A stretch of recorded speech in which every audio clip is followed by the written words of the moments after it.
I didn't even know I was going to go live. I didn't even know I was going live. I didn't even know I was doing a pregame show today. Doing a pregame here. Thank you very much for tuning in. Appreciate you guys. No promotion, nothing. Nothing. We just go live.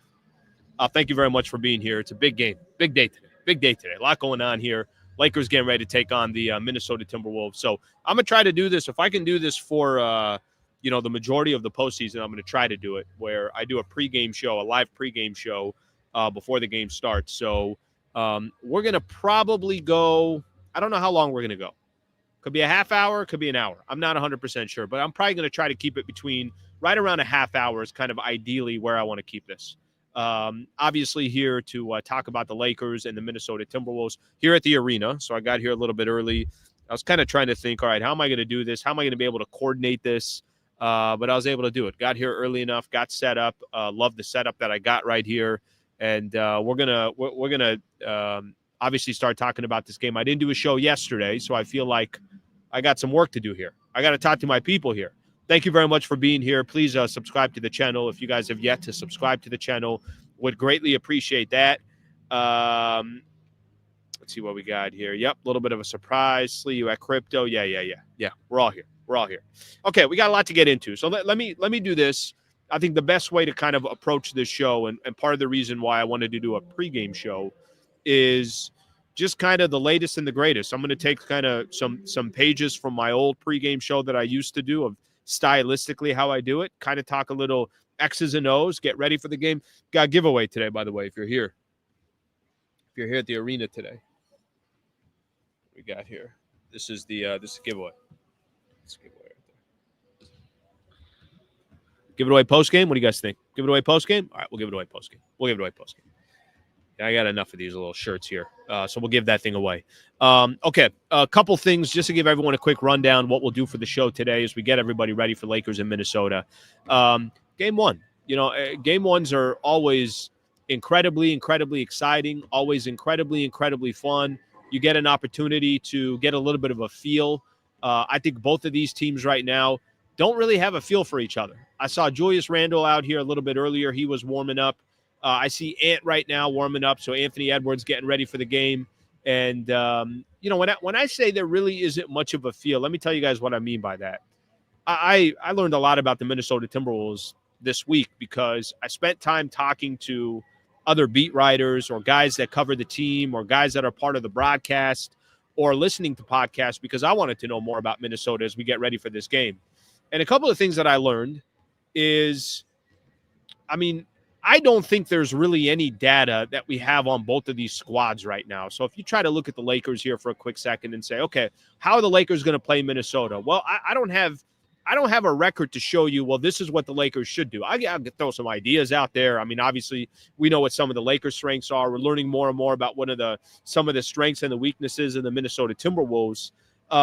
But there is no data between these two teams. Before Luca got traded to the Lakers, they had already played each other 3 times. Anytime that the Lakers played with Anthony Davis and Luca wasn't here, you can't really pay any attention to. There's no point of paying any attention to. That's number one. The second thing is, by the time they did actually face each other in a game, that was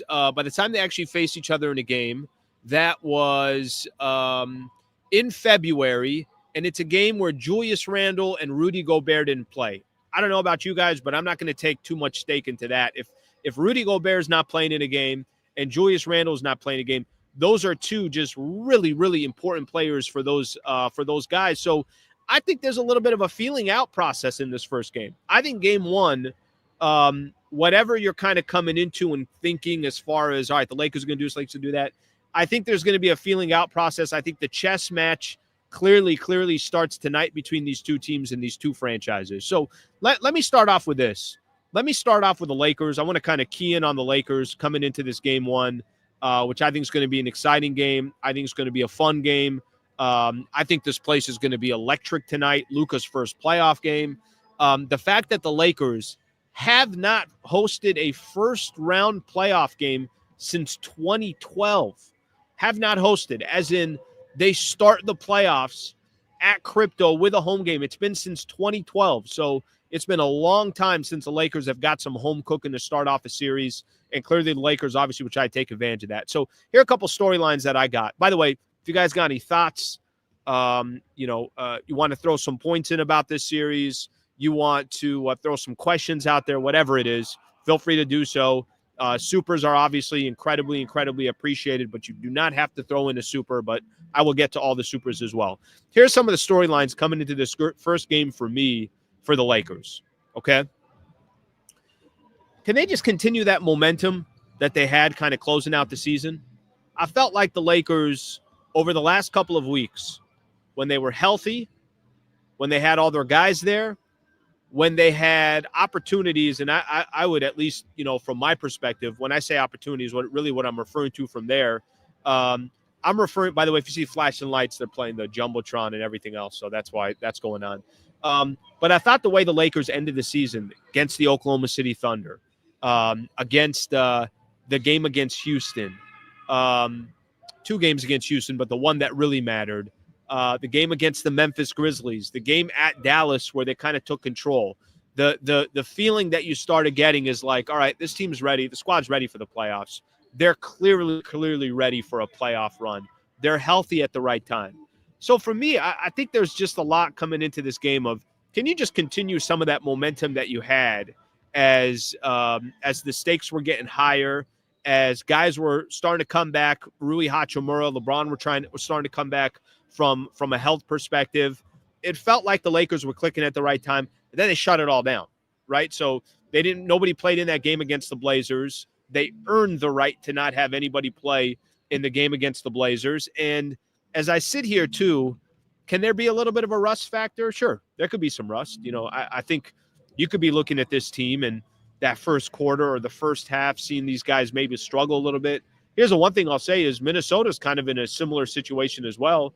I know Minnesota had to play the last game on a Sunday, but they've been sitting for 6 days as well.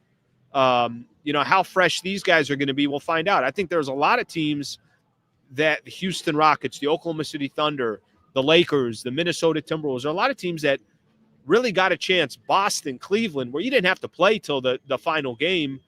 Will those teams look the same? Will it look a lot different? Will it take them a game or two to put themselves in a position where, obviously things are starting to click? That's something to kind of keep in mind as we keep things going here. I think another thing that I'm really, really looking forward to watching tonight. I don't think I'm drama, adding drama to this or anything like that. I think this is just how I really, really feel. I can't wait to see Luca's first playoff game as a Laker.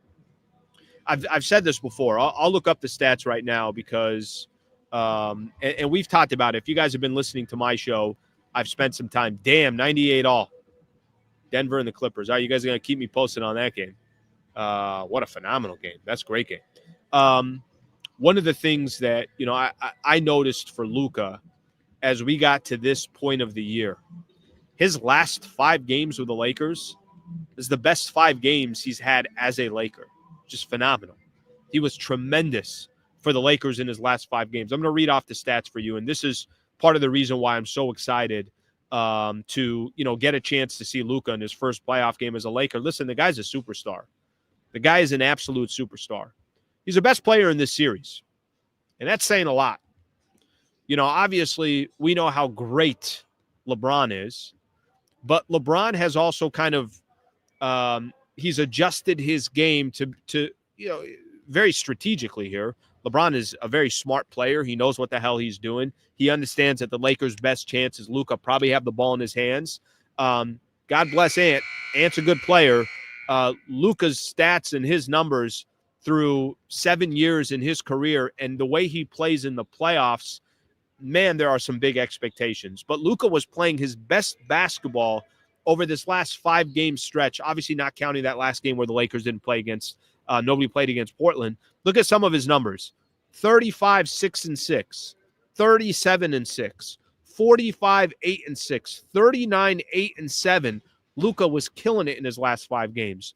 The only game I missed out on there was the game that he got thrown out against the Oklahoma City Thunder, 23, 3-5 when he finally got thrown out of that game, unfortunately. But that's another big piece for me that is a really, really kind of interesting storyline to watch as we get into tonight's game is just Luca. Luca's presence, Luca, his first playoff game. One of the things that I liked, and I actually really, really do feel that this is the case, I thought him turning the page finally and getting that game against Dallas was phenomenal for him.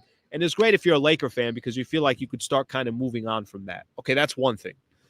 Even having this interview that he had, the sit down that he had with ESPN, I think it was Malika Andrews, even that sit down that he did, I think is a tremendous, tremendous way of just kind of, it feels like, let's turn the page.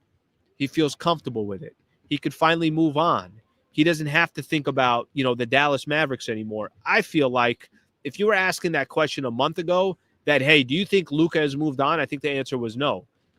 As we sit here today, it feels more and more like, all right, he's good. Whatever's done is done. That chapter is over in Dallas. I think now he can kind of move on. He's never going to be the bad guy in this situation. He was kind of put in a bad situation, and the Dallas Mavericks fans still love him over there. Mark Cuban, Dirk Nowitzki, all these people still love him. Now he just happens to play for the Laker franchise. The ownership is who got the bad rap, not him. All of that, I think, is obviously important. All of that, I think, is incredibly key. And I think this is a great way for Luca to kind of get ready for this playoff matchup. A couple other things on the Lakers before I get into them. Let me take a look at some of the comments. Let's see what people are talking about here. All right, so what they go? They go to OT? Is that what we got here? Denver and Clippers, 98 all. Man, my Nuggets. You guys know it. I mean, huge Denver guy. Huge Denver guy. I mean, when I grew up, Boulder. I grew up in Boulder. I don't know if you guys knew that. Family, all of them. Everyone graduated from Boulder. What the hell I'm talking about. All right, we'll see who ends up winning this game. 98 all. They're going into OT there. All right, let's take a look at some more of these comments here. Appreciate you guys keeping me in tune there. Let's see what we got here. Luca confirmed he's a Laker at the interview. It's up to Rob after the season is over. Well, I'll tell you one thing. Rob's doing his job. Dude just got an extension as well. Hey, you bring in LeBron, have a hand in LeBron, trade for AD, and bring in Luka Doncic to a franchise that lives, breathes, and dies superstars. You might be okay. You might be all right on that one. Okay, let's look at a couple more comments here. Yeah, LeBron knows Luka can't play off the ball and be effective, so Luka needs the ball in his hands. Can I say something? Every time I say listen to a podcast earlier today. I was taking a walk in the morning and listened to a podcast. It's three guys that cover the Minnesota Timberwolves. And I like getting the Timberwolves perspective. And they were ranking the top three players in this series. And they went Luka 1, LeBron 2, Anthony Edwards 3. This is the Minnesota Timberwolves. I agreed with that ranking. That doesn't mean by the time this series is over, Anthony Edwards can't have a say in what that looks like. Anthony Edwards is a beast. We're going to talk about, who guards Anthony Edwards and kind of what will be the Lakers' strategy for Ant. But with that in mind, I will say this, kind of something to keep in mind in regards to when I say Luka is the best player here. I think sometimes people look at that as it's disrespectful to LeBron. It's not disrespectful to LeBron. LeBron is going to obviously be a key factor in this series. He's just unbelievable how easily he adjusts his game to anything that the Lakers need in order to win. And he's going to do exactly what he's done his entire career, adjust when he needs to, because it's going to be winning time. And if I got a player that can go put up 35, 8, and 8, and it's not LeBron James, and I need that guy to put up 35, 8, and 8, so LeBron can be the best version of himself at 40. So, Jonathan, I think that's a good point that you got there. All right, let's see what else we got here. I'm going to read some more of these here. Let's see here. All right, a lot of people talking about the Clippers game, Clippers-Nuggets game. That's a good one. Slee and Crypto, Lakers and Crypto, Ant Eucalypto, Lakers in 5. Okay. I gave you guys my series prediction. I think I gave it last week. I think I had mentioned Lakers in 6. It's funny. Let me actually just hit on a couple more things on the Lakers real quick, and I want to get to Minnesota. A couple other things kind of standing out to me as Thank you. Great to be here. I know I didn't know I was going to do. I'm trying to figure out pregame here. Honestly, I was going to do this. I was going to try to do this a lot closer to tip off, but I'm like, all right, well, there's some disadvantages trying to do it closer to tip off. Number one, a lot less people get an opportunity to try and watch it. Number two, there's going to be a lot of people here, and how kind of that setup looks like and everything else. So I thought this would be the best time to do it. So that's going to kind of be potentially my strategy here. If I'm doing it from my studio, then maybe I'll change that. But because I'm here, that's where I'm at. All right, let's see a couple other things that I want to get into. Slee, can we get some pregame shout? You didn't see the beginning? I got him in. I went 3 rounds, knocked somebody out. Just completely knocked somebody out. Okay, a couple other things on the Lakers, and then I want to move on to the Minnesota Timberwolves side of things. Who guards Ant? Who guards Ant for the Lakers?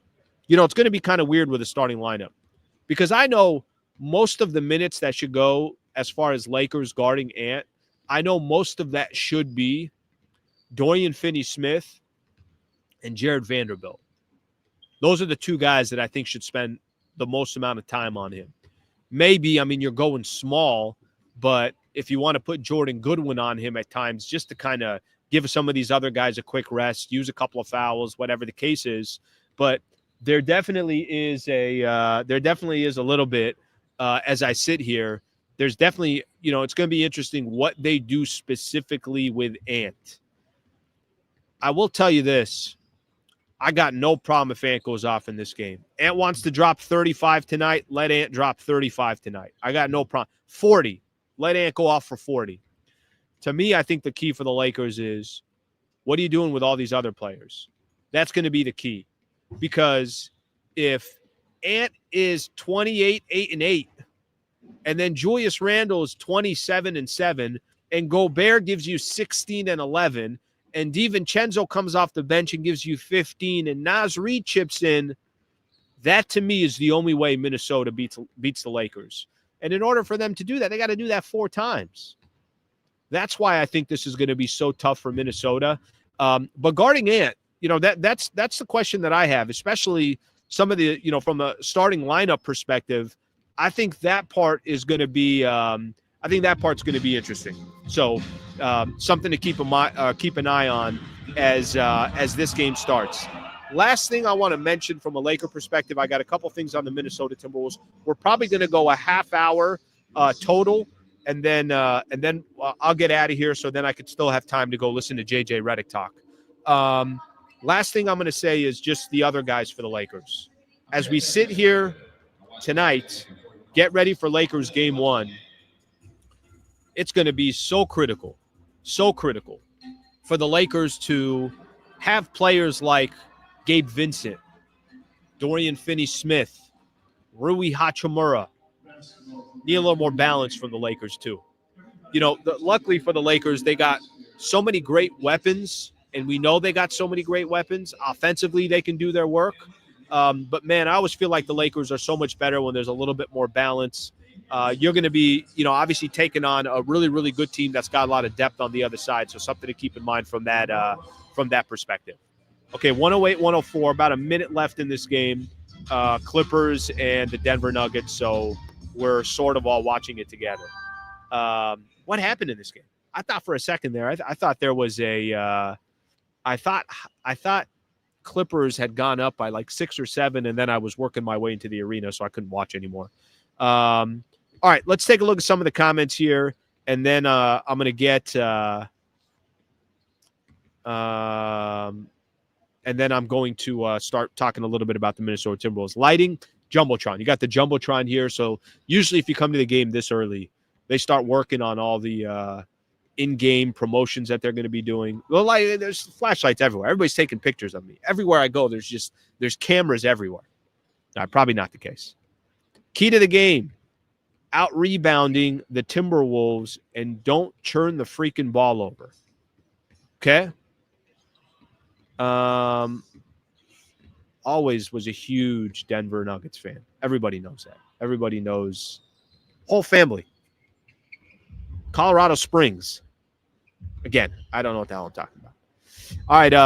Couple things on the Minnesota Timberwolves real quick. No one's picking them.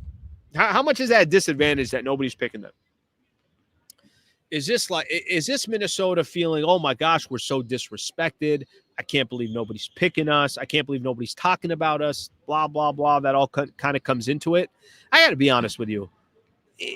I think the Minnesota Timberwolves are a good team. I think they got to almost play perfect basketball against the Lakers to beat them 4 times. Saying Minnesota, like, let me give you exactly how Minnesota can beat the Lakers 4 times. And can it happen? Of course it can.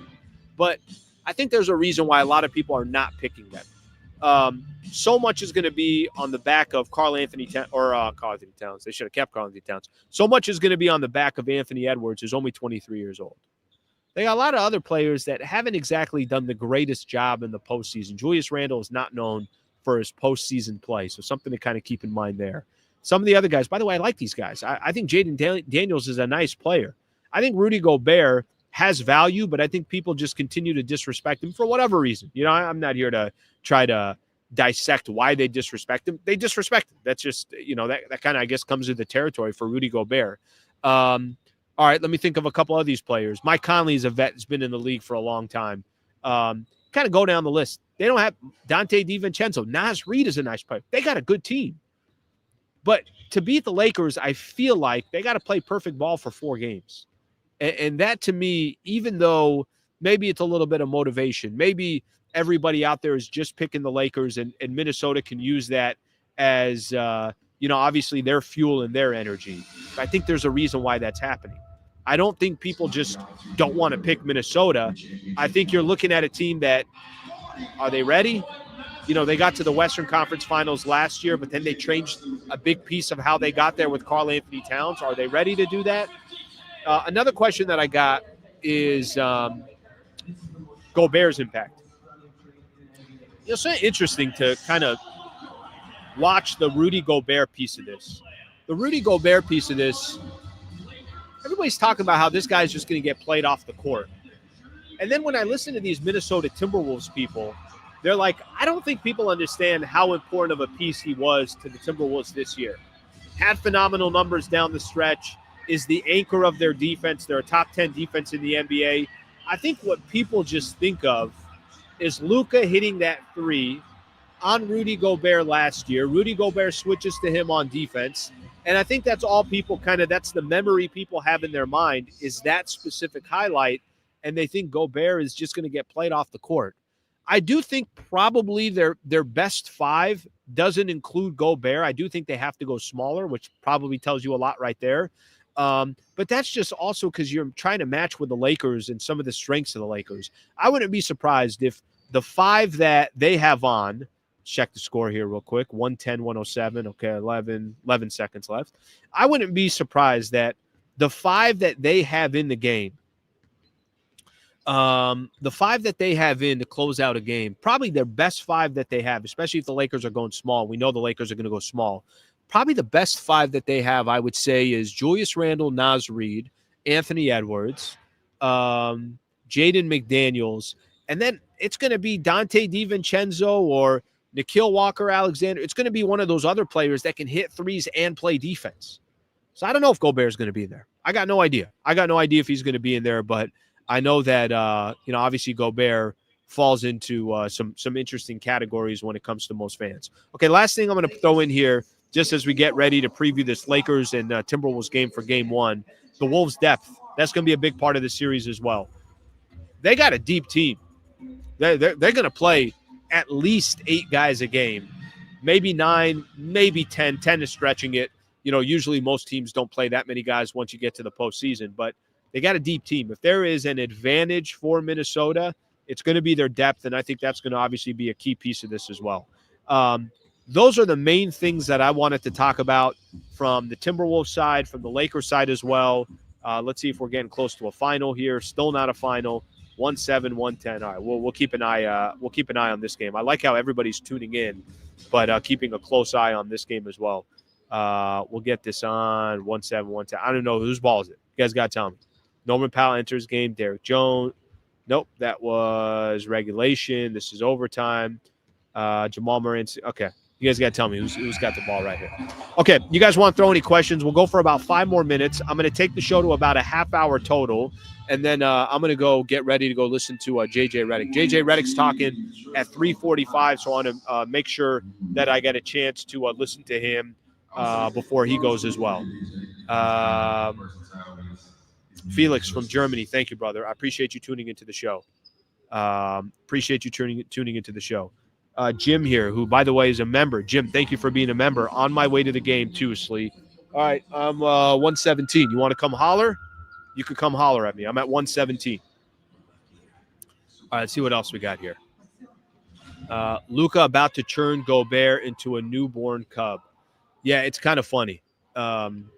This is just how I think everybody has now viewed Gobert. It's just, all right, 112-107. Denver's going to take game 1 against the Clippers. Always had faith. By the way, my prediction in this series was Denver in 7. I think it's going to go. Clippers are a good team too, but Jamal Murray's got to be healthy. He's got to be healthy. If Jamal Murray's not healthy, Denver's got no shot to do anything. What did Jamal Murray end up putting up today? I think that's actually kind of interesting in itself. What Jamal Murray end up? Oh man, Jamal Murray. I'm not even looking at what his stats were, but the fact that he played 48 minutes, I'm just going to assume Jamal Murray is healthy. So they fired their coach because the rumor was that Russell Westbrook was getting too much playing time and they wanted to make some room for the young guns. Jalen Pickett played 5 minutes and Russell Westbrook played 34. So apparently the new coach isn't falling into that strategy at all. Just ended up a final 112-110. Jamal Murray didn't shoot well, but 21, 9, and 7. Denver can't go anywhere unless Jamal Murray's healthy, period. It's just simplify it. They cannot go anywhere unless he's healthy. Okay, let's get a couple more of these in here. A few more minutes, and then we're going to call it a day here. Or we're going to call it a pregame. Russ defense just won the game for Denver, Slee. Okay. Slee, do you think this is a must-win game? No, I don't. I don't think it's a must-win game. But if the Lakers walked away from, crypto, losing game 1, we got ourselves a series. That would not be my prediction tonight. I think the Lakers will handle business tonight, but you never know what can happen. I mean, there's kind of the reality is we all kind of sit here and we get ready for this matchup. I think there's a lot that you can look at from Minnesota's perspective, probably playing pretty loose. They don't have to get game 1. For the Lakers, you got to definitely handle business tonight. Let's see what else we got here. Let's see what else we got here. All right, we got people watching from everywhere. Thank you for watching. And if you're coming to the game, I'm in 117 if you want to come by and say hello. Can't sleep on Gobert's defense. He shuts down the entire league just by touching a microphone during COVID. Knicks will handle business. I hope Detroit makes it a series. I mean, it would be fun if they make it a series, but I just don't think that's going to be happening. All right, let's get another one on here. A lot of people reacting to the Clippers and the Denver Nuggets. Okay, final couple of things here, and then I'm going to get ready to go listen to JJ talk. I think, what's going to be interesting in this game, environment-wise, I think this place is going to be electric tonight. How the Lakers kind of react to that, hopefully aren't playing with too much from an emotion perspective. It's got to be one of those games where, and I think you got enough vets on this team. It is JJ Redick's first time ever coaching a playoff game in the NBA. So I think there's a lot that obviously comes into play here, but I feel fine with the Lakers. I feel like they got enough veterans, guys that have been there and done it. Look at Dorian Finney-Smith's got plenty of playoff experience. Gabe Vincent was in the NBA Finals a couple years ago. The playoff runs that the Lakers had these last couple of years, there's still a lot of guys that are on the roster. LeBron has more playoff experience than you could possibly imagine. Luca's been in I just don't think there's going to be anything really, really thrown at these guys that's going to catch them off guard. So I think for me, let the first quarter go by if there's any rust. After that, Lakers got to just go in there, handle business, and do what they do. Should be a fun one tonight. Lakers and the Minnesota Timberwolves. Like I mentioned, this is going to be the first game for J.J. Redick as far as the playoffs go, and it's going to be the first game for Luca Doncic in the postseason as a Los Angeles Laker. As soon as the game is done, Carabin, thank you, brother. If you want to be a member, just go to my YouTube page. There's a join button. You can be a member. It's $3 a month, brother, and I appreciate you asking. As soon as the game is done, we'll be right back here getting ready for the post-game show. This is cool. It's a cool environment. It's going to be fun. Excited that I got a chance to do the pregame with you guys as well, and looking forward to hanging out with you guys after the game as well. Thank you, everybody. Appreciate it. Have a great next couple of hours or so. Hopefully a Lakers W. Game doesn't start till 5:30. Coaches are going to start talking, so we'll go start taking a listen over there. Thank you, everybody. We'll talk to you guys after the game. Lakers, Minnesota Timberwolves, Game 1 coming up. Thank you very much for tuning in, and please subscribe to the channel. Thank you, everybody.